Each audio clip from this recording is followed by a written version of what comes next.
Now back to the show. This is The Law Show on CL 650.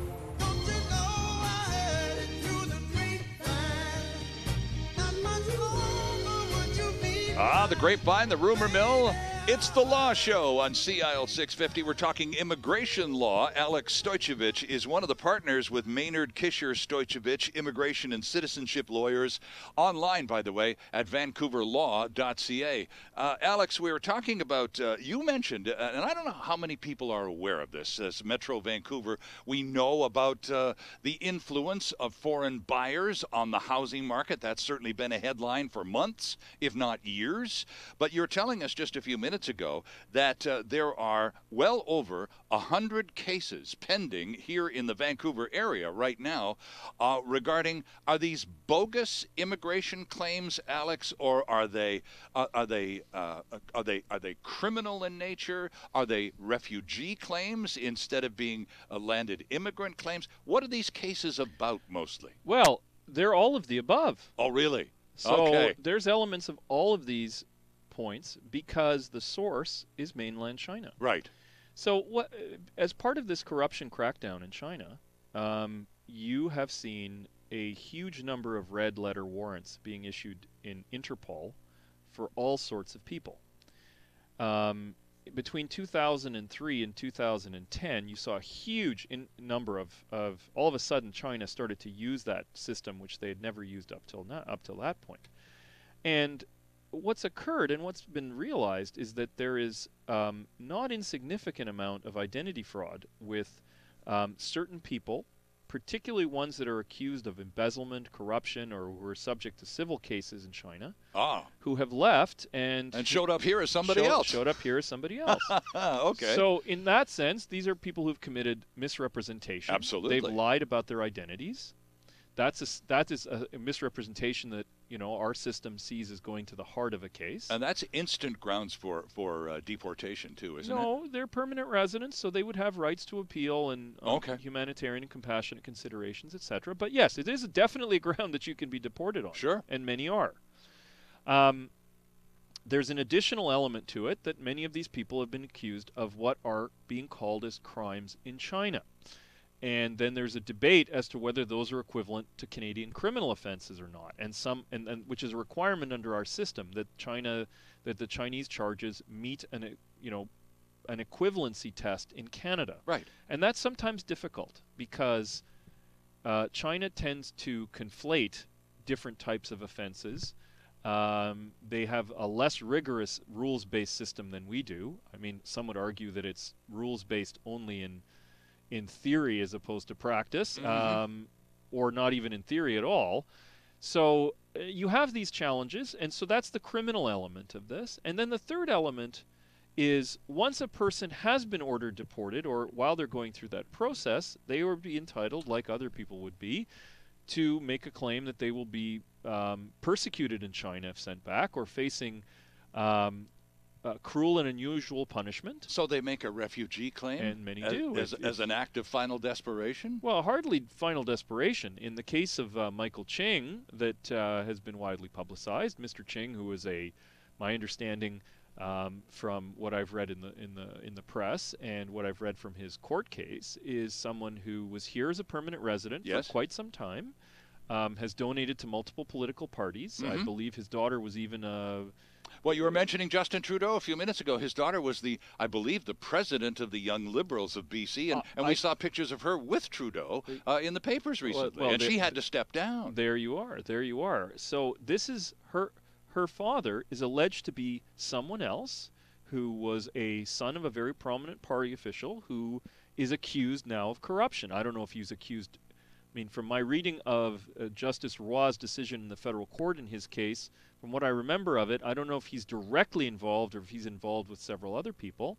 He is claiming that the case against him is largely trumped up. Okay. This was not accepted by the Refugee Protection Division.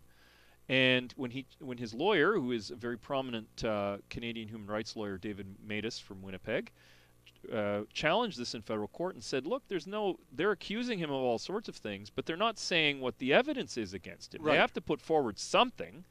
The federal court agreed. So now that case has been sent back for reconsideration to the Refugee Protection Division. And why am I mentioning this? His case captures all of the elements we've talked about. Right, right. There's a refugee element to it. Yes. There's a criminal element to it in that he's been accused of a crime in China.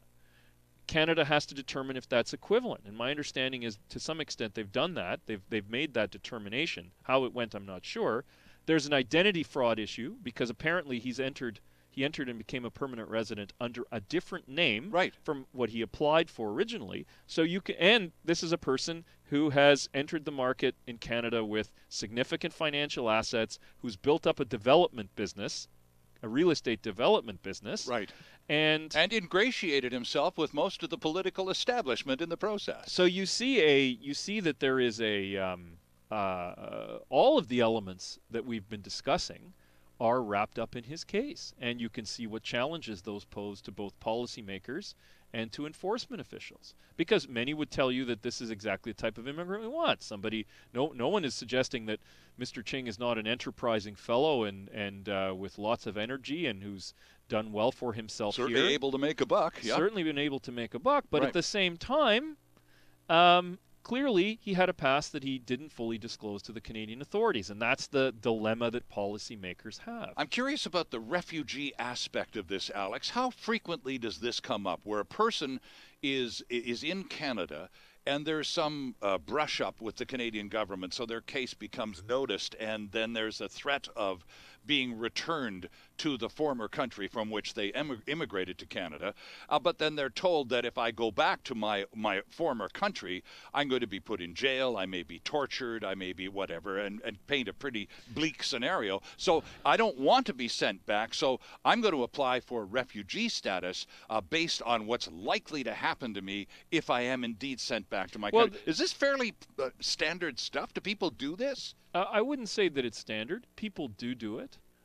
Making out a refugee protection claim isn't particularly easy under our current system. Okay. You need to show that you have a well-founded fear of persecution for one of the enumerated grounds. And you probably have to show a bit of evidence, too, I would think. Absolutely. Okay. But in addition to that, there's something called pre-removal risk assessment. And almost everyone who is being removed who's a former permanent resident or who's been here on particular types of permits, if they have not made a refugee claim, are still entitled to pre-removal risk assessment.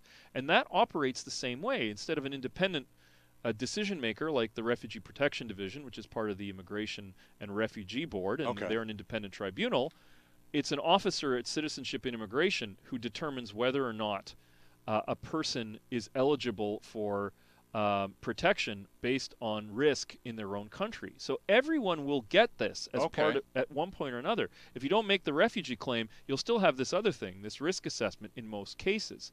So this is part of our system. Everyone gets this. So in one form or another, the nature of the review is slightly different. So this would be in the same line as the word extradition keeps coming to my mind. No, that's a different process. Let's not mix these things up. Okay. Extradition is a different process. Okay, and that's why I wanted to bring it up, just to make sure. There are some parallels, certainly, but what our procedures around admissibility have to do with Canada. They don't have to do with other countries.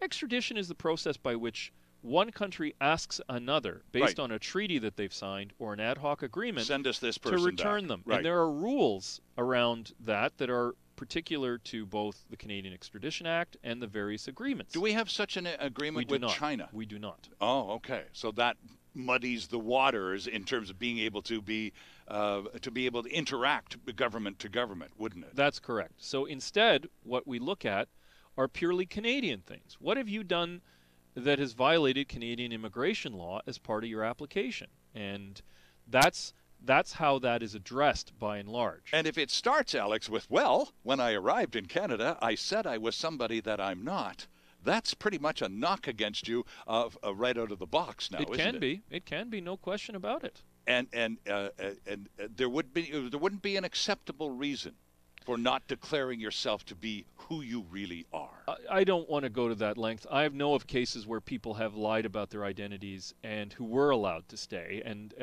because of threats to their lives and so on? Either because of threats to their lives, or because of their contribution to the community, or for how long they were in Canada, Interesting. Okay. or for because of their spouses. So it's not all cut and dry. It's then. certainly not all cut and dry. I mean, if you remember a case back from the late 90s, the case of Alan Harvey Richardson, Alan was actually Christopher Samuel Pearlstein and was a gentleman who had escaped from Attica, a gentleman that I'm happy to say is a very good friend of mine to this day, and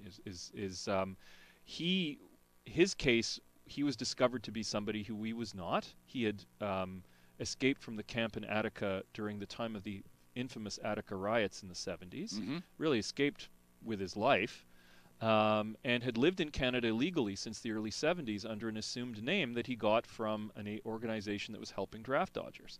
And in the time that he lived in Vancouver, he'd worked at UBC.